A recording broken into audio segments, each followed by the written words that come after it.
Anyway, I am here live and I was planning to do a Q&A, but I do think that people are not going to show up for it.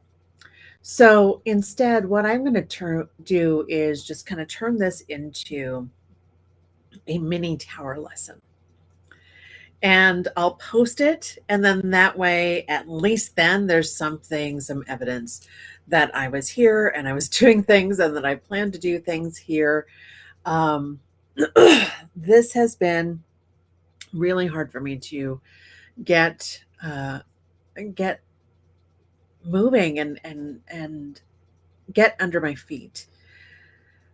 The last year, because now we're going on a year, because now we're in August, and in July of last year is when I had a nonprofit director tell tell us that they were going to be leaving, and that's fine. Like, people move on, and that's totally fine. The organization was not in a financial position to attract a quality executive director to replace them. So around August and September of last year, I was really very seriously contemplating the idea of what would it be for me to transform my business into a sort of an interim transitional leader model where I can kind of do the thing that I keep saying that I do, which is kind of be a Mary Poppins figure. The problem is that I did not. I was still riding a really big energetic high during that time, and um, not only was I riding an energetic high, because I had gone to this Battlestar convention in October of 2024, and I swear, other than when I first received my calling in Medjugorje in 1990, never before had I experienced such tremendous love in one space. It was it was atmospheric, and you walked away renewed. The so close.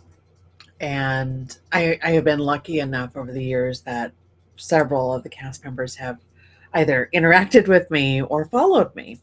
Um, and, people that I just deeply admire and respect as artists and as people and as leaders in their own right.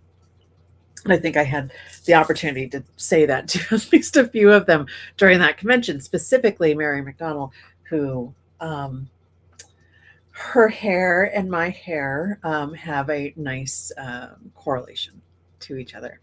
And she gave me this huge hug when I first saw her. We were in line at the bar together, and she recognized me from Instagram, and so that was very sweet, and I love that. And I had this opportunity to interact, not just personally. I mean, because every con you get to interact personally with the guests, but this was especially for the fact that we were raising money for Michael Hogan, who had played Colonel Ty in the series. And by the way, like, my Battlestar patches are like sitting right here.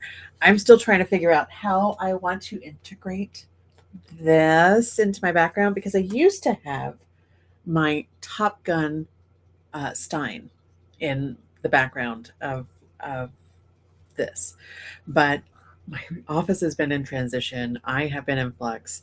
Um, Feel free, by the way, if you do stop by here, to drop me a question. I'm very happy to answer those questions. And in fact, if you want to drop a question into whatever post this video makes it into, I will answer it on the next one. So I am going to try to do this on the second Saturday of every month. But yeah, getting back to the Battlestar thing, I just immensely respect these people, and the It's rare. I have been to so many geek cons throughout my life, and it's everyone who touches something like Star Trek, for example, they walk away knowing exactly what that means. There are other properties that I have found through the years. The people who have worked on the series don't see the potential depth of it in the same storytelling way that I do. The Battlestar cast 100% does.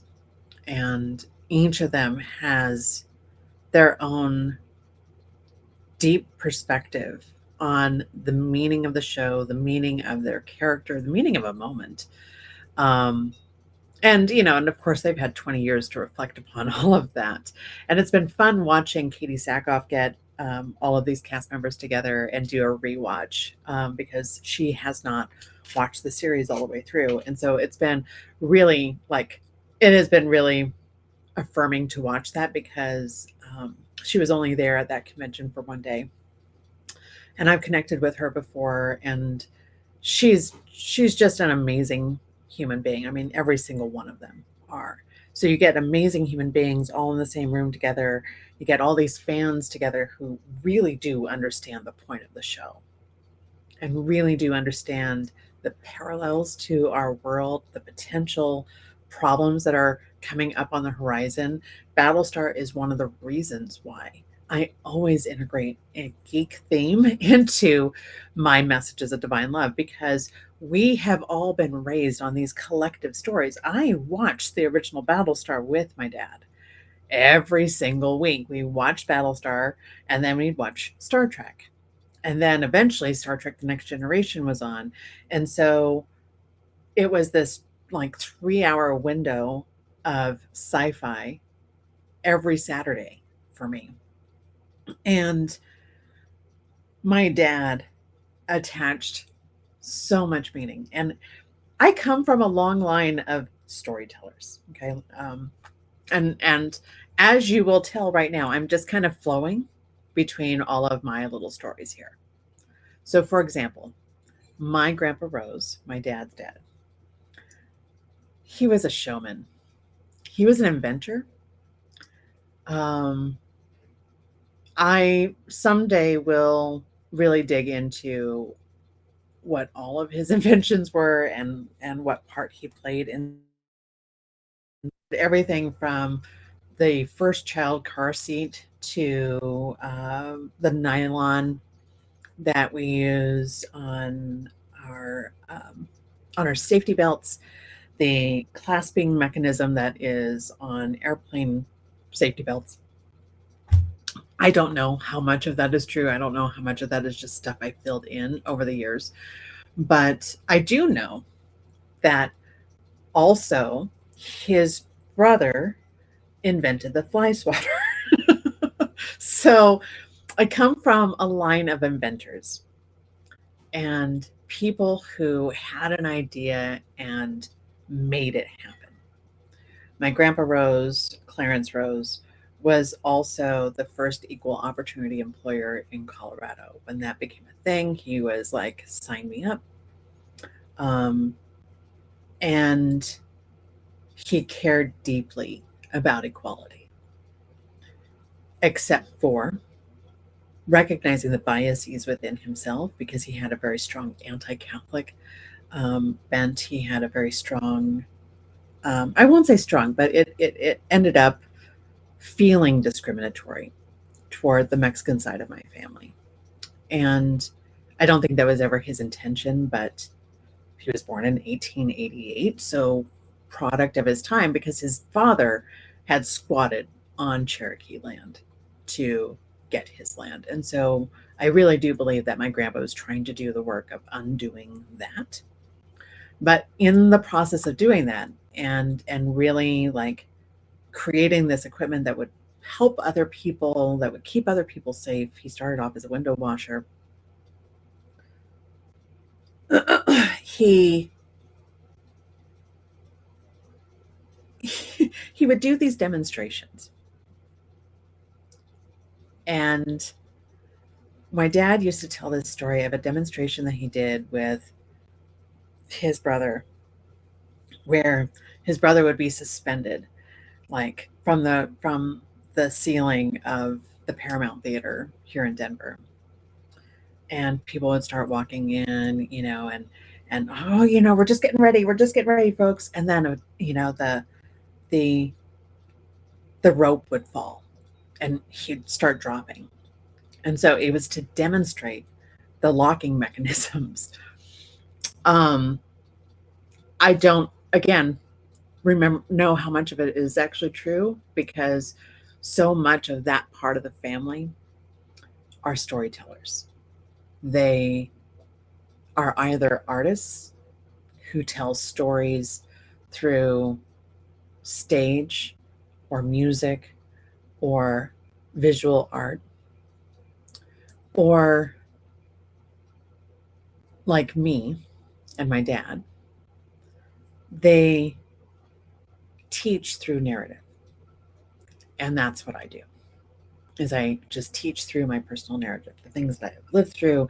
The I try to help you get inside my head so that you can see how these processes work, even when you have a calling, even when you have clarity, even when you have skill sets, even when you have a degree, even when you have a diagnosis or the absence of one.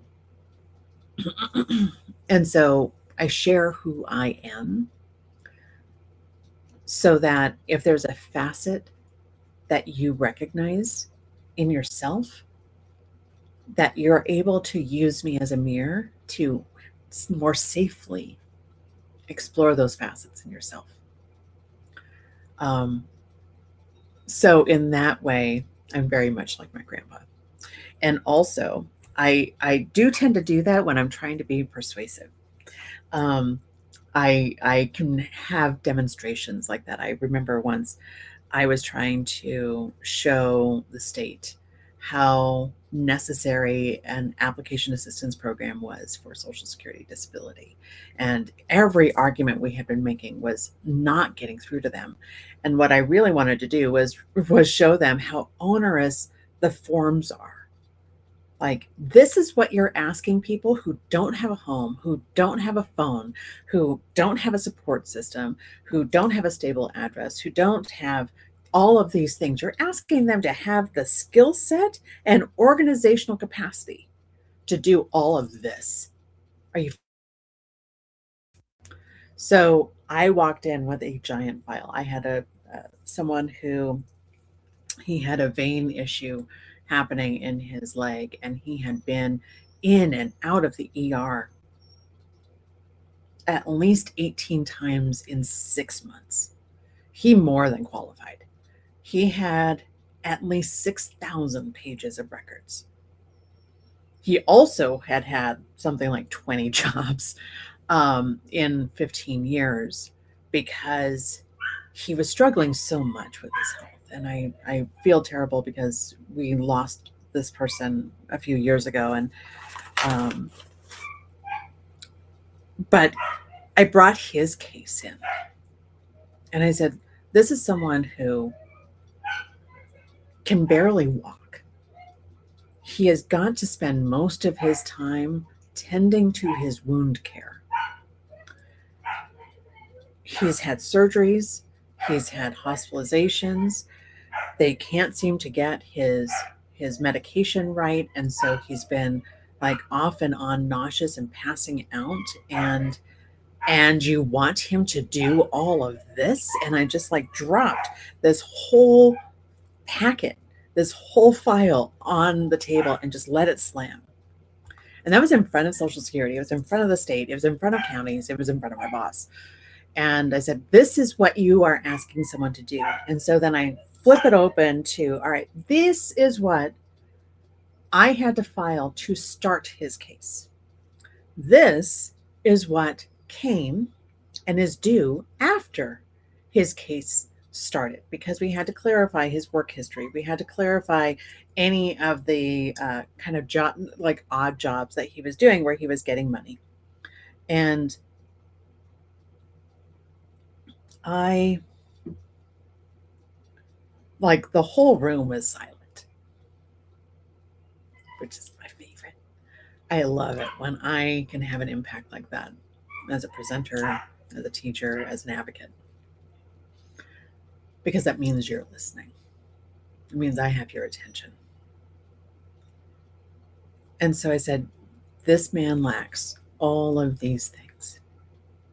If it wasn't for me as his disability advocate, as his attorney, he would have missed this deadline, this deadline, this deadline. He wouldn't have had this form. He wouldn't have had this form. He wouldn't have had this doctor's note. I got all of those things together. I put them into a format that he can digest with the attention span that he has. So that meant 3 different interviews for his function report because he was getting so winded during it, because there was this cardiac issue involved in all of that. So it is about meeting people where they are. And those are the skills I learned from my dad. Those are the skills. My dad, who was a psychologist and worked at the state hospital, he was the chief of forensic psychology there. And my grandpa, who had been this entrepreneur and a showman on top of that. So that gets placed in me. And the ways in which, especially, I want to teach right now. I want to teach about the tower. I want to show you what I have been through, walk you through all of the pit stops of my life, all of the failures, all of the cliffs that I had to be kicked off of in order to know that I can soar, to know that I'm supported and I'm protected.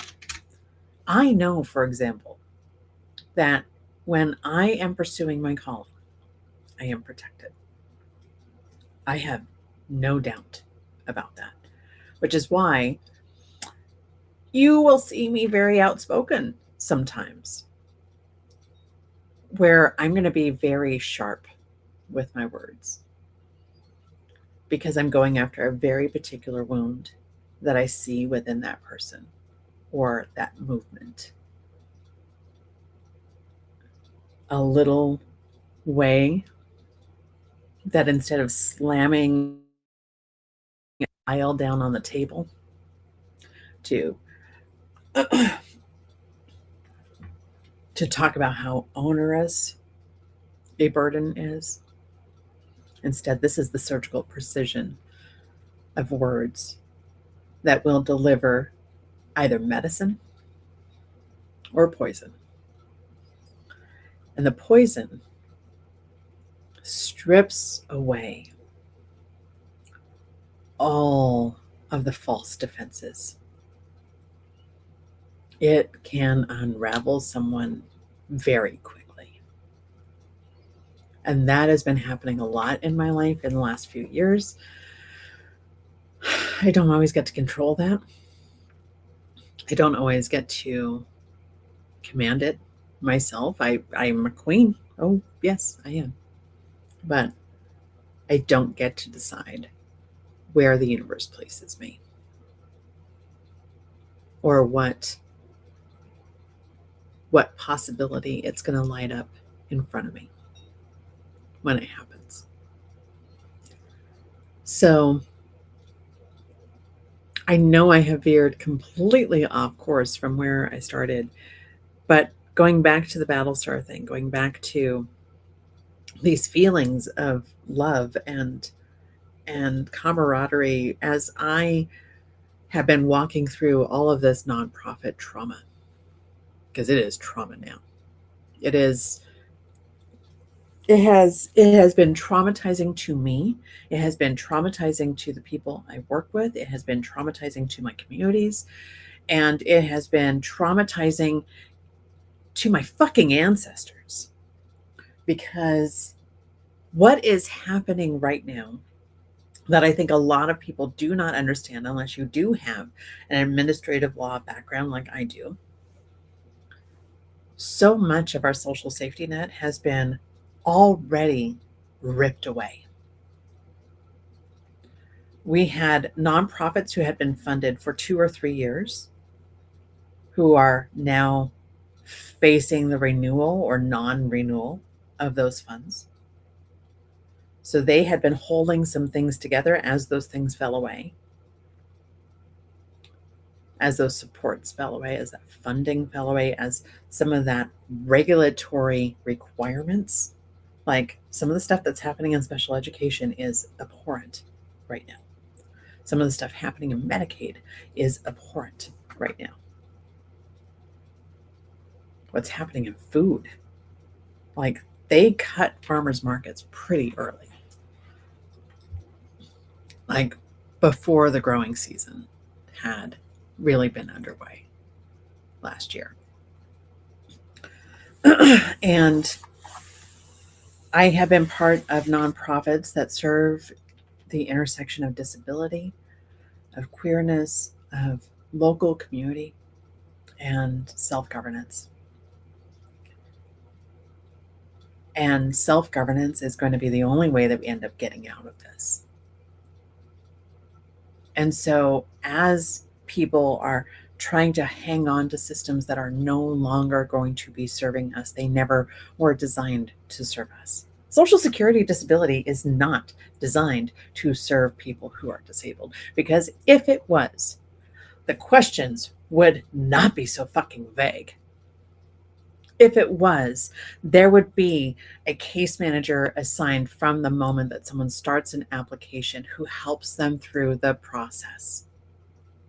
If it was, I wouldn't have to fight to get a consultative exam. If it was, I wouldn't have to fight to get them to recognize that certain diagnoses are not employable. You can do that at the appeals level. You can't necessarily get that through any examiner's head at the initial level. And Trump changed so much of how we did business in that way, even in his first term. And I got mad at every fact checker who kept saying that, oh, he hasn't touched Social Security. He hasn't substantively changed. No. They cut customer service budgets. They were on hiring freezes over and over and over again. They changed regulation about what acceptable. Things that, like, for example, one of the changes that they made was that if a doctor's been convicted of Medicaid fraud, that literally no evidence that they have ever created will ever be seen as good medical evidence. Is there a centralized database for us to know who those doctors are? Oh, of course not. And so you could lose your entire case because Doc Brown took some money on the side to help this one woman get, bypass a Medicaid regulation or something like that. I don't know.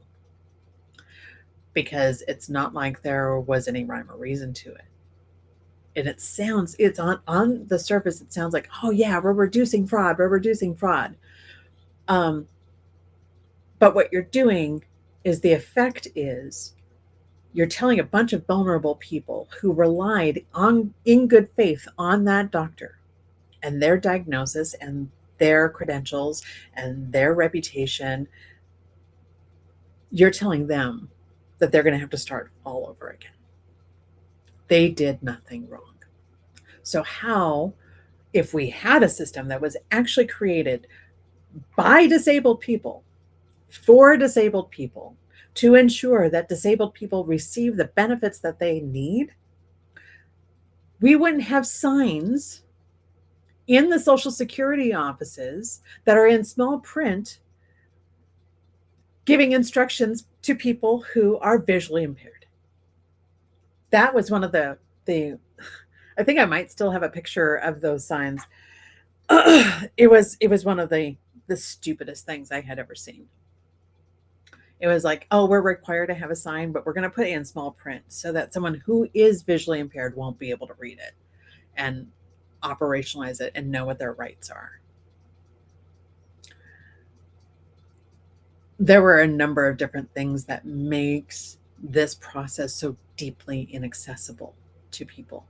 And it's an irony that as I'm working with all of my disabled clients, I start recognizing and realizing my own disabilities, my attention span, and, you know, my answers to questions about lifting and standing and sitting. And so the last year of watching these systems that were terribly imperfect, but also at least an undercurrent of reliability, how all of that has now been jumbled and tangled and snipped by Doge. Like the back and forth on the policy regulations just at Social Security alone between January and May was wild. Like I was in a webinar where, you know, they're saying, oh, we're getting rid of this one rule. We're so happy about it. We're so happy about it. Like, here's all that you need to know. And very literally the next day, the commissioner said, no, no, no, no, no, we're not doing that anymore. Made that poor woman look like a fool. And that is efficiency, is not providing notice when all of us had been changing our forms, all of us had been changing our practices to now align with this new rule, which was going to be an advantage for our folks. Now we got to change strategies all over again. So that was my first experience of how quickly they are pulling the rug out from every single vulnerable, marginalized group possible. I am part of the protection, the Pay Me Council, protection advocacy for individuals with mental illness. I am on the council for Colorado, and we talk often about how scared we are that institutionalization is coming back, how deeply terrified our communities are that we are going to be labeled. Meds are going to be either forced on us or taken away. I rely on cannabis, for example. It helps me organize my brain. It helps me bypass the self-editing. It calms the repetitive thoughts and all of the self-deprecation. Well, not all of it, but it tames it. I can be who I am because of that. I can't be who I am on an SSRI, for example. I am a zombie. I am numb and I can't feel anything. And if I can't feel anything, Janet Rose would panic the fuck out, because I have been intuitive and empathetic, being able to read a room even when I was an infant. And the ways in which they are trying to numb us is notable and should sincerely worry every single one of us. I have found myself numbing down to everything policy and law related, partly because I am burned out. I really am burned out. An executive director decides to step down. We don't have enough money to do that. We also need to really look at the model. We need to do some conflict resolution.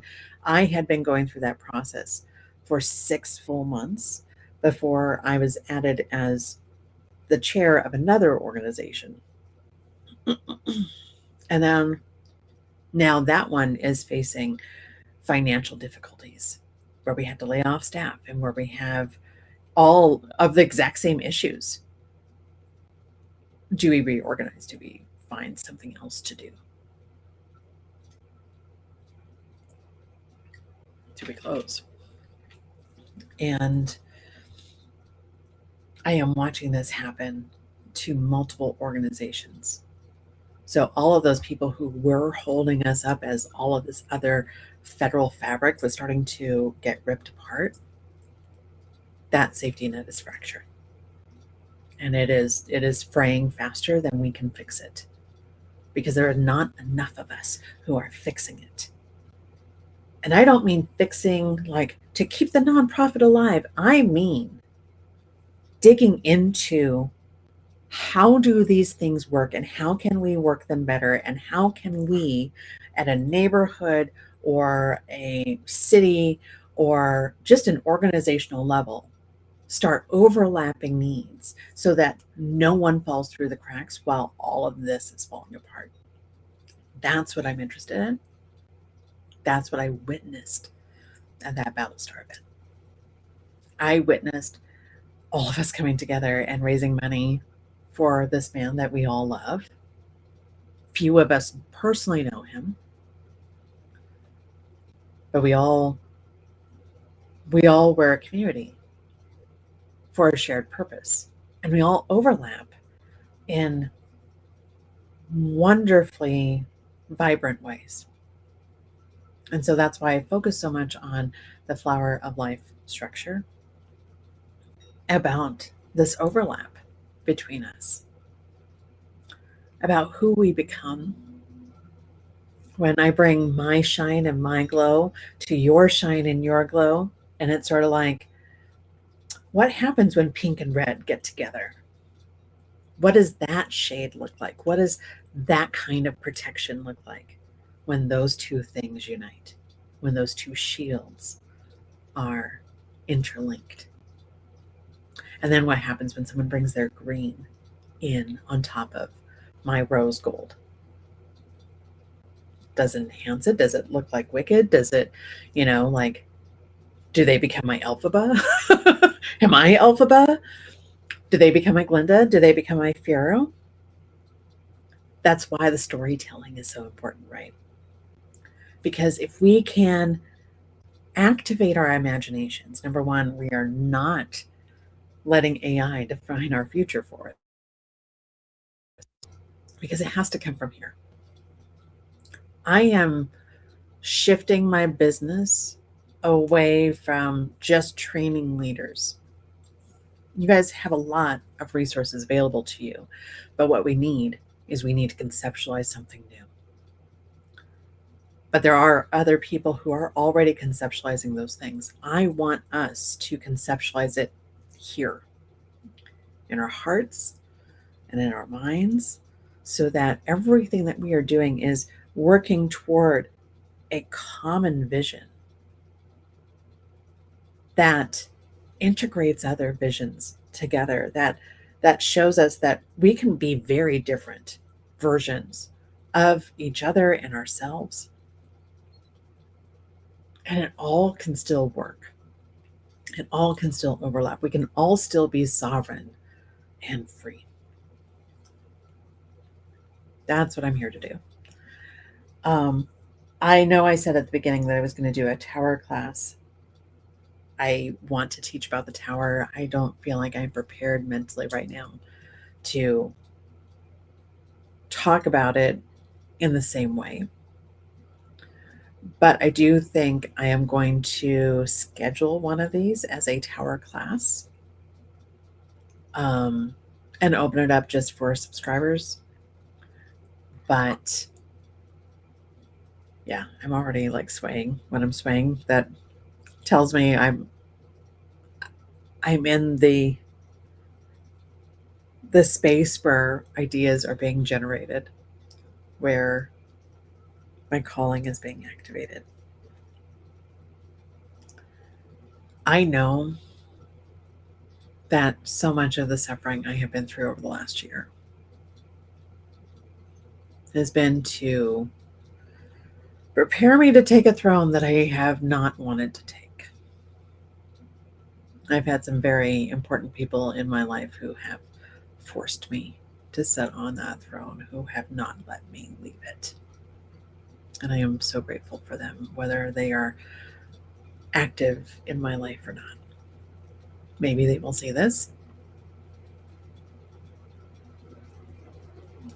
and maybe they'll recognize themselves in this. I do need to talk about the tower, and I need to do maybe a full class. But what I'm also trying to do is create a three-part class that is much more leading us toward what that final vision can look like, and then operationalizing it for you and how you work as a leader, as an individual, in your profession, in your home life, all of those things. All of it is relevant because unless we are living the message here, we are not going to be able to communicate that message to others or conceptualize it for the scale that we really need to see it at. Because I am talking about a pattern of collective care that is original to humanity, that is part of who we are, that is stitched into the fiber of our being. And I deeply believe that we are all connected, which is why I also like teaching this grid, because it's a way for us to meet each other in a space that is not marred by our doubt, but instead soothed by our love,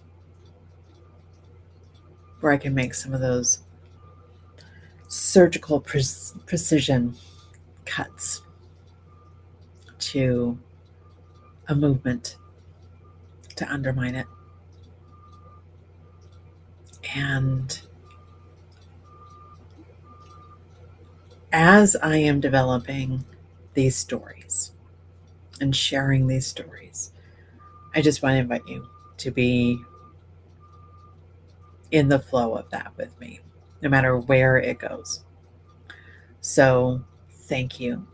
I know that absolutely nobody tuned into this, but maybe you'll watch this and maybe you will enjoy the conversation, and maybe you'll join the conversation, and maybe you'll be leading the conversation, because there are no saviors coming for us. We are the leaders, we are the heroes, and in my case, sometimes we are the villains.